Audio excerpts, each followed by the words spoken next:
আমাদের একটা মধুর সমস্যা আছে এই ফুটবলের কোচদের মতো বেশি প্লেয়ার হয়ে গেলে যেটা হয়। সো আমাদের এত রেজিস্ট্রেশন হয়েছে এবং এর পরিমাণ সাড়া পেয়েছি আমরা যে আমাদেরকে আনফর্চুনেটলি অনেকের কাছে ক্ষমা চেতে হয়েছে। সো আমি আসলে পাবলিকলি এটার জন্য খুবই দুঃখিত যে আমরা যে বড় একটা রেজিস্ট্রি গ্রুপকে আমরা আসলে জায়গা দিতে পারিনি ফিজিক্যালি ইভেন্টটাতে আসার জন্য। আমরা যেটা প্রায়োরিটাইজ করেছি সেটা হচ্ছে যে আমরা আসলে যারা ফরেনার, যারা বাইরে থেকে ফ্লাই করে এসেছেন আমাদের সাথে দেখা করার জন্য, এবং যারা নন রেসিডেন্ট বাংলাদেশি, একটা বড় নন রেসিডেন্ট বাংলাদেশি গ্রুপ এসেছেন তারা আমাদের সাথে এই সামিটে অংশগ্রহণ করার জন্য, তো তাদেরকে আমরা প্রায়োরিটাইজ করেছি। সেটা প্রায়োরিটাইজ করতে গিয়ে আমরা বাংলাদেশি অনেক ক্ষেত্রেই বাংলাদেশের অনেকে পার্টিসিপেট করতে চেয়েছেন, কিন্তু আনফর্চুনেটলি তাদেরকে আমরা ফিজিক্যালি জায়গা দিতে পারিনি। হাওয়েভার আমরা অবভিয়াসলি সোশ্যাল মিডিয়া, সবগুলো মিডিয়াতে, ইউটিউব, ফেসবুক, লিঙ্কডইন, এই সবগুলোতে এবং অনেকগুলো টিভি সরাসরি সম্প্রচার করবেন। সো সবাইকে আমি এনকারেজ করবো যে অবশ্যই যাতে ইভেন্টটা তারা দেখেন বা ঘরে বসে দেখেন, পার্টিসিপেট করেন, তাদের পয়েন্ট অফ ভিউ থেকে ফিডব্যাকটা নেওয়ার চেষ্টা করেন যে বিনিয়োগকারীরা কি বলছেন। আমরা মেইন ইভেন্টের কথা আপনাদেরকে আগে একটু করে বলেছিলাম যে মেইন ইভেন্টে আমাদের প্রধান উপদেষ্টা উনি প্রধান অতিথি হিসেবে থাকবেন। সেই মেইন ইভেন্টে আমরা একই সাথে আমাদের কিছু ইনভেস্টরদের কথা শুনবো। আমরা বিদেশ থেকে যারা আসছেন তাদের কাছে জানতে চাবো যে বাংলাদেশের ইনভেস্টমেন্টকে ওনারা কিভাবে দেখছেন, বাংলাদেশের ইনভেস্টমেন্ট ক্লাইমেটকে ওনারা কিভাবে দেখছেন, ওনারা কি মনে করছেন আমরা করলে বাংলাদেশ আরো বেটার একটা ইনভেস্টমেন্ট ক্লাইমেট হিসেবে পরিণত হবে। আমরা একজন লোকাল ইনভেস্টরের কথাও শুনবো, একজন বড় ব্যবসায়ী বাংলাদেশি, উনি বক্তৃতা রাখবেন, আমাদের অ্যাপেক্সের নাসিম মনসুর ভাই। তো ওনার কাছ থেকে আমরা জানার চেষ্টা করবো যে বাংলাদেশি যারা লোকাল বিনিয়োগকারী, তারা তো আমাদের বাংলাদেশের জন্য একটা বড় আসলে ড্রাইভার, আমাদের বিনিয়োগের একটা বড় অংশ কিন্তু লোকাল বিনিয়োগকারীদের থেকে আসে। তো তাদের যে ভিউটা, তারা আসলে আমাদের সরকার থেকে কি এক্সপেক্ট করেন, কিভাবে ওনাদেরকে আমরা আরো বেটার একটা ইনভেস্টমেন্ট ক্লাইমেট দিতে পারি, সেই ব্যাপারেও আমরা তার কাছ থেকে শুনবো। এছাড়া আমরা প্রধান অতিথির যখন থাকবেন সেই সময় আমরা 5টি অ্যাওয়ার্ড দিব। আমরা আগেরবার বলেছিলাম আমাদের নাম্বারটা একটু কম ছিল, বাট আমাদের এখন ফাইনালি যেটা হয়েছে আমরা 5 জনকে সম্মানিত করব, কোম্পানি বা individual.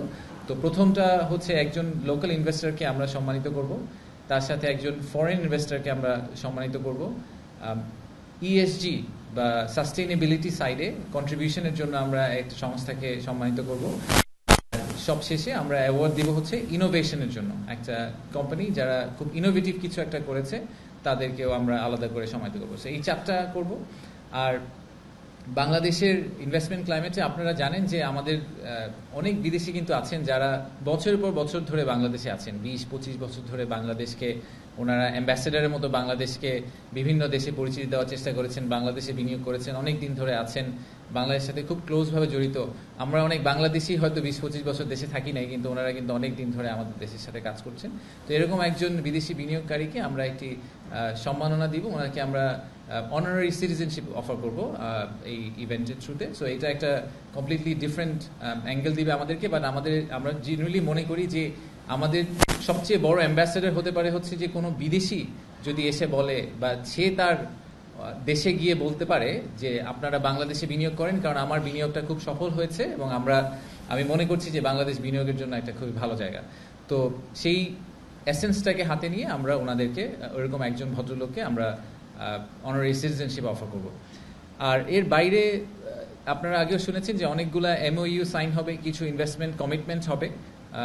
MOU signing actually is a big range. So এই রেঞ্জের মধ্যে শুধুমাত্র আমরা ইনভেস্টমেন্ট নিয়ে কথা বলছি না, আমরা এর পাশাপাশি আর বেশ কিছু যেগুলো টপিক আছে, যেগুলো মেইন কি টপিক ইনভেস্টমেন্ট ক্লাইমেট রিলেটেড, যেরকম একটা এক্সাম্পল হিসেবে আমরা বলতে পারি যে লেবার ল নিয়ে আমরা আপনারা দেখেছেন যে ইন্টারিম গভর্নমেন্ট লেবার লর ব্যাপারে খুবই সিরিয়াস। আমরা মনে করি যে এখানে আসলে সরকার, ব্যবসায়ী এবং আমাদের শ্রমিক যারা আছেন সবার মধ্যে কিন্তু একটা ইকুইলিব্রিয়াম কাজ করতে হবে, এটা সবসময় ওয়ান সাইডেড হলে চলবে না। তো আইএলওর সাথে আমরা এরকম একটা দ্বিপাক্ষিক চুক্তি স্বাক্ষর করার চিন্তা করছি, তার সাথে আরও বেশ কিছু মাল্টিল্যাটারাল ওটার মধ্যে ইনভলভ থাকবে। আমরা নাসার সাথে একটা চুক্তি স্বাক্ষর করার কথা চিন্তা করছি স্পেস এক্সপ্লোরেশন নিয়ে, নন মিলিটারি স্পেস এক্সপ্লোরেশন নিয়ে চুক্তি স্বাক্ষর কথা চিন্তা করছি। সেটা নিয়ে আপনাদেরকে আমরা যেদিন চুক্তি স্বাক্ষর করা হবে সেদিন আপনাদেরকে আমরা আরও ডিটেইল জানাতে পারবো। আর ফাইনালি আমি যেটা বলবো যে মিডিয়ার জন্য আমরা যথেষ্ট ভাবেই কেটার করার চেষ্টা করছি কিভাবে আপনাদেরকে বেস্ট অ্যাক্সেসটা দেওয়া সম্ভব হয়। একটা মিডিয়া কর্নার থাকবে, তো যখন এই মেইন প্রোগ্রামগুলো হতে থাকবে সারাদিন ধরেই তো অনেকগুলো প্রোগ্রাম চলবে, ওই ভেন্যুতে একটা মিডিয়া কর্নার থাকবে। তো যারা আপনারা ওখানে যাবেন তারা ওই সময়ে যদি কোনো বিনিয়োগকারীকে বা আলাদা করে কাউকে ইন্টারভিউ করতে চান বা কারোর সাথে কথা বলতে চান, তাহলে আপনারা মিডিয়া কর্নারটা ইউজ করে সেই জিনিসটা করতে পারেন। সেই সাপোর্টটা আমরা আপনাদেরকে ফুললি দেওয়ার চেষ্টা করব।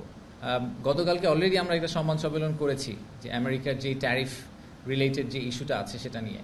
তো অনেকেরই ধারণা যে এটার সাথে আসলে ইনভেস্টমেন্ট সামিট কীভাবে রিলেটেড, ইনভেস্টমেন্ট সামিটের ঠিক আগে এরকম একটা ইনসিডেন্ট হলো, তাতে আমরা এটার ব্যাপারে কি মনে করছি। তা আপনি যদি আমাকে পার্সোনালি জিজ্ঞেস করেন, আমি I C the glass half ফুল, এই কারণে যে আসলে আপনি যদি ওনাদের যেই পয়েন্ট অফ ভিউটা থেকে ওনারা আসছেন, ইউএসটিআর এর একটা রিপোর্ট আছে বাংলাদেশের ব্যাপারে, বাংলাদেশের বিনিয়োগের যে অবস্থা, সেই অবস্থার ব্যাপারে ইউএসটিআর এর একটা রিপোর্ট আছে। সেই রিপোর্টের উপর বেস করে ওনারা অনেকগুলো ডিসিশন ড্রাইভ করেছেন বলে বলছেন। তো সেই রিপোর্টে আমাদের জন্য কিছু বেসিক রিফর্মের কথা বলা হচ্ছে, যে আমাদের রেগুলেটরি কিছু রিফর্ম দরকার, কাস্টম ডিউটির ক্ষেত্রে কিছু রিফর্ম দরকার, করাপশন, এরকম আপনার আইপি রাইটস, এরকম বেশ কয়েকটা টপিকের কথা বলা আছে। এই রিফর্মগুলো কিন্তু আমরাও করতে চাচ্ছিলাম। আমরা ইন্টারিম গভর্নমেন্ট হিসেবেও চাচ্ছিলাম যে বাংলাদেশের যে বিনিয়োগ ব্যবস্থা সেখানে একটা মেজর রিফর্ম হোক, যাতে ইনভেস্টরদের জন্য ভবিষ্যতে বাংলাদেশে ব্যবসা করা ইজি হয়। তো ওনাদের এই এডিশনাল পুশটা আমাদের জন্য আসলে একটা খুবই বেনিফিশিয়াল আউটপুট। আমি মনে করি যে এই মোমেন্টামের উপর বেস করে আমরা অনেকগুলো রিফর্ম আসলে আমাদের বিনিয়োগ ব্যবস্থার মধ্যে করে ফেলতে পারবো, সেটা আমাদের জন্য আসলে ভালোই হবে। এটার মধ্যে নেগেটিভিটি আমি একদমই কিছু দেখি না। এই অপরচুনিটিকে ইউজ করে আমি মনে করি যে আমাদের আসলে ওভারঅল ইনভেস্টমেন্ট ক্লাইমেটে একটা সিগনিফিক্যান্ট প্রোগ্রেস আনা সম্ভব। আর আমাদের কম্পিটিটর কান্ট্রি যারা আছে তারাও আমাদের সাথে একই বোটের মধ্যে আছে, একই নৌকায় আছে। সো তাদের ডিরেকশন অফ ট্রাভেলটা যেদিকে হবে, আমাদেরটাও মোস্ট লাইকলি সেদিকেই হবে। সো আমি এটা নিয়ে একেবারেই চিন্তিত না যে ইনভেস্টমেন্ট ক্লাইমেটের ঠিক 4 দিন আগে হঠাৎ করে একটা ইউএসের চেঞ্জ ইন পলিসি আমাদের জন্য কি মেজরলি নেগেটিভ হয়ে গেল কিনা। আমি অ্যাকচুয়ালি পার্সোনালি মনে করি যে ইটস এ গুড সিগন্যাল। আমরা এটাকে ব্যবহার করে, আমরা এটার অপরচুনিটিটাকে নিয়ে আমরা ভবিষ্যতে আরও বেটার ইনভেস্টমেন্ট ক্লাইমেট তৈরি করার চেষ্টা করবো বাংলাদেশে।